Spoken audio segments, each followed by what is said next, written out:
But you have one of the best, actually the best critique / defense of description of Joe Rogan and the phenomenon of, people loving or hating him. And I was wondering if you could kind of like summarize your feelings on that. Sure. So, I've listened to a decent amount of Rogan that,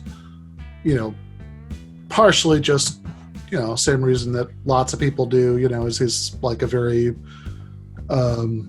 he's a very likable presenter, and it's a very, it's a very listenable podcast, right? If I'm going to go, if I'm going to go for a run, I'm not going to listen to, to some podcast I might listen to where people are going to be talking about the labor theory of value, while I'm right. like, sweaty and can barely think, so it's very good for that. But I think that, I'm sure that there are already going to be people who are listening or watching up to this point, who want to like, yell at the screen or whatever format they're taking this in with, because they're going to say, but Joe Rogan is awful. He had like, he had this or that or the other, like horrible reactionary ghoul on his show, and he nodded along with everything they said. And what about this comment that he made, last year? And what about this thing that he said in this episode? And about which I would say, take a deep breath. I agree with you about all that, right? But I think you're thinking about it wrong. And we can talk in a minute about the reason why I think so many people are thinking about this wrong. But I think that the basic thing about Rogan is that, obviously relative to a very specific, demographic that he comes from and is speaking to, that kind of like stoner jock, whatever you want to say, right? It's yeah. What is a word? They're not bros per se, but they're in that same sort of ballpark. Yeah. There's something that a lot of people would call bros, but I think that like says something about the limits of the word, because it's like you can't use it to describe that and also use it to describe, Republican frat boys. That's too expansive, right? Exactly. Like Joe Rogan reminds me a lot of dudes I've been friends with over the years, right? Like same here. And in particular, one of the ways that he reminds me of them is that he's kind of all over the place politically. That like sometimes he has, like bad right-wing impulses and, whatever sort of people who are annoyed that I praised him earlier, right? Whatever like montage of clips you've got going in your head to prove that case. It's like, granted, right? But he also has some very left-wing impulses and frequently expressed those. Just some examples that come to mind. There's an amazing clip where he's arguing with Dave Rubin about libertarianism, and like, he doesn't invite people on his show to fight with them almost ever, right? Like, like if somebody's invited on, that means he basically likes you and he just kind of wants to chat, but like, there's a point where like what Rogan was saying about how we don't need any of these government, things got dumb enough that Rogan couldn't stand it and he had to like say something about it, right? Like, like Rubin, well, actually very timely right now, because the Trump administration is trying to destroy the Postal Service. Rubin says, oh, what does government do? Right? Nothing. And Rogan's like, well, they do the post office pretty good. And, they get into this whole argument about whether if we abolished or privatized the post office, whether UPS and, Amazon and all that, would be better or, much worse, which is what Rogan was saying for all the right reasons, that like, that they wouldn't have any profit incentive to put, mail centers in like rural areas and, all that stuff, right? Or like there's a great, much more recent clip, right, from this year of him arguing with Dan Crenshaw about Medicare for all, yeah, no, you should check it out, right? Like it's very good. Or there's a really good one from, I don't know, maybe 2018, 19, where he's talking about the Trump administration's, family separation policy, and he's just ranting about how, if you think it's okay to, to take, like nab children out of their mother's arms, then you're not on Team Human, and and he goes off on this whole rant about that. He throws in at the end, he reiterates his support for Medicare for all, right? He supported Bernie Sanders in the primary, and in fact, right, the only like Sanders, Andrew Yang, and Tulsi Gabbard were the only candidates that were on his show. And trust me, it's not because nobody else wanted to be. It's the most popular podcast in the world by some measures, but like those were the only ones he liked enough to talk to, and he ended up, saying, supported Sanders. And when people did what he did, some people were like really mad about this because of, because of cases where he said bad or stupid or reactionary things, which certainly exist. But again, to my mind, that's missing the point in two ways, which first is that if you're actually serious about power, and if you're not, what are we doing? Then what you want is for people who you wouldn't necessarily expect to always line up with you to support you, because you win if you have more people supporting you. That seems pretty straightforward. And then the other thing is, again, I think the more fundamental mistake that people are making, and this goes to I think what you're really asking about, is that they assume that everybody in the world has like a well-defined ideological worldview, and really almost nobody does, right? Like that's extremely rare. There are obviously, almost nobody is an overstatement. There are lots of people in the world who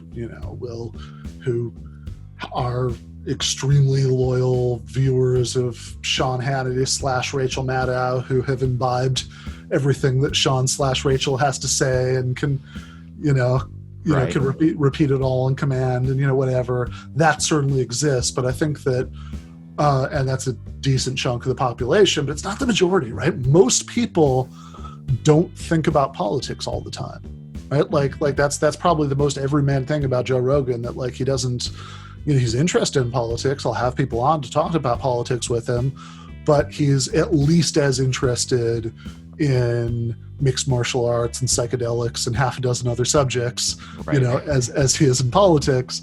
And like most people who aren't like weird political obsessives like us, he doesn't really have, what he has is he has political impulses, he has political reactions to things that happen, but like most people, he hasn't spent enough time thinking about it for those impulses to cohere together into some kind of consistent worldview. Mm-hmm. And that's, and so yeah, like lots of times he says stuff I totally agree with, sometimes he says stuff I totally disagree with, but I think that rather than focusing on the stuff that he gets wrong and being mad at him about it, which I think goes to the conversation we were having earlier about symbolism and how like there's this general cultural trend towards more and more people, especially on the left, seeing politics primarily through the prism of this kind of moralistic evaluation of who's a good person, who's a bad person, and which is just massively unhelpful and alienating, to most people.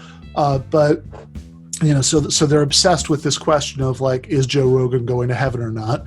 And I think a better question is, how should we relate both to this show and more generally to the Joe Rogans of the world, right? The legions of people who aren't political obsessives, who maybe even like have some bad cultural views that are floating around their heads because, that's how that works, but who also are generally good-hearted people who hear let's tax the rich and give everybody health care and say, oh yeah, no, that's a good idea, bro. We should do that, right? Like, and I think the way we should relate to those people is that we should be extremely nice to them and try to, find ways to speak to them, in terms that they understand.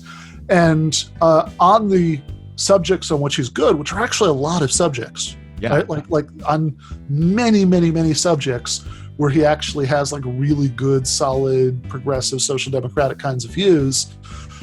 Joe Rogan is actually an extremely good political communicator, because like in, for example, that Dan Crenshaw interview I mentioned, he doesn't do like, he doesn't do what I would be, tempted to do, which is to like kind of, be a little snarky about it and do and like really like go after Crenshaw and, try to expose like the inconsistencies and stuff, which, whatever, there's definitely a place for that. But instead, right, he has this very like grounded kind of common sense, like, yeah, dude, I don't know, that doesn't really make sense to me. What about, right? Right. And it's just, and that's something that's going to be more appealing to more people, right? Like than even what I was describing, never mind what a lot of leftists would do, which is that they would just like yell at him about how he was a horrible person for thinking that. Right. Which has, maybe gets a go off king sort of reaction from people who already agree with you, but that's all it does. Yeah, no, I actually just yesterday sent, his recent thing with Ben Shapiro. I commented somebody I knew from Facebook who's, good dude. He posted something about, people of color having a victim mentality. And that's what's responsible for their, material conditions. And so I just posted in response that clip of Rogan talking to Ben Shapiro, where they were discussing that very thing about like, how the historical precedent is what causes those conditions. And I think that was probably the most effective tool I could have possibly had in that moment. Oh, totally. Yeah. Because Rogan, is not by any means a dumb guy, but he is like, but he's not somebody who is going to go at that, from a perspective that like assumes a bunch of shit that most people, who are hearing it, like don't necessarily know about or aren't necessarily on board with, Right. Like it's going to be, it's he's somebody who's going to like relate on a level that's going to make sense to even a lot of people who might otherwise not along with Shapiro, and say, it's just, he's so obviously going to be coming from a place of, I actually care about this underlying thing because like I care about helping people. And I think you're really like making a mistake about this, and I'm going to explain why, rather than from a place of you're my enemy and I'm going to score some points. Mm-hmm. Yeah. Important to remind people, and Joe Rogan is really good at that leftism is the reason that we want equality is because we care about people and have compassion and empathy for them. And I think most people feel the same way. They just... maybe we don't put that on Front Street as much as we should. Yeah, absolutely. Right. Like, I think there are a lot of ways that, even though the underlying impulse is that, that you want like a fairer, more decent, more equal society. I mean, if you didn't, why would you bother with any of this? But like, just because of some of the way that the culture war works and, lots of other stuff, we often have a tendency to translate that into I'm going to try to prove something by like really showing like what a piece of shit this guy I'm talking to is, which is something that like, I'm not even saying like don't ever talk that way. I'm sure anybody who wants to accuse me of hypocrisy on this point can also assemble a montage of clips to prove that, right? But the point is not like, I'm better than you, do exactly what I do. The point is that like it's something for all of us, first person, to think about, right? That like if we seem to be coming from a place of moral condemnation of individuals, most people are going to have a very bad reaction to that. Or if we seem to be coming from a place of like, I'm going to win one for my team, right? Like I think most people can pick up on that. Whereas if we front load the actual thing that we do all care about underneath it all, right? And like we really find ways to like express that clearly, that like no, I'm coming from a place of, I want to, I want to create a society where people would be better off than they are right now. I want to do something, about the actual social problem itself. And so maybe because you don't see the need of that, I'm going to try to like, I'm going to try to express it in a way that you or the people in your audience, maybe, who can come around, like what will make sense to them. The more that we can communicate that way, right, the better off we'll be, right? Like, so, well, actually, like one last Rogan example, like I think like one of my favorite Rogan episodes was the one he did last year with Cornel West. Oh, that was great. And it's great, because like you can also see, like West is, like, yeah, I mean, Rogan's already like very amenable to some things and whatever, but like, but it's like obviously Cornel West, does have a very like coherent, well-defined worldview, and he's certainly to Rogan's left. And you could tell as you listen to that conversation that like, and whatever, even relative to the fact that Rogan does have a certain tendency to like nod along with guests, right? Like that's part of what makes him so likable, that, right. that like, he tends to yes and everything. But you could also tell, like, if you listen to a lot of Rogan interviews, that like West is somebody who like really impressed him, and like really like, like this is something that like, and he was like, and he was having a lot of impact on him. And I think that makes sense, because West is somebody who is very good at speaking from that place, right? That like, I think like the worst thing that like, I mean, the worst thing Cornel West is ever going to say about an individual is like, I remember when he was interviewed on the Michael Brooks show, he was like, yeah, these right-wing brothers, God bless them, they don't have good arguments, like that's like about as harsh as it's going to get from West when he's talking about, evaluation of individuals as opposed to the ideas themselves, or, systems of domination. Cornel West is, by the way, dream guest, dream just person to meet. He is just, I mean, have you ever met him by chance? I have not, no. Yeah, but I agreed, right? Like that was actually, I was really happy that Michael did, before before he passed, like, because that was not that long before then. Right. That he had, he was going to some event at Yale, I want to say, I don't know, one of those places, right? And he got to speak, on a panel with West, and West then came on the show afterwards, and I know that was huge for him. I think that, and like I think in terms of like, getting to like meet people in person who meant something a lot to him, I think like that and like the Lula interview were probably the two big ones for him. Right.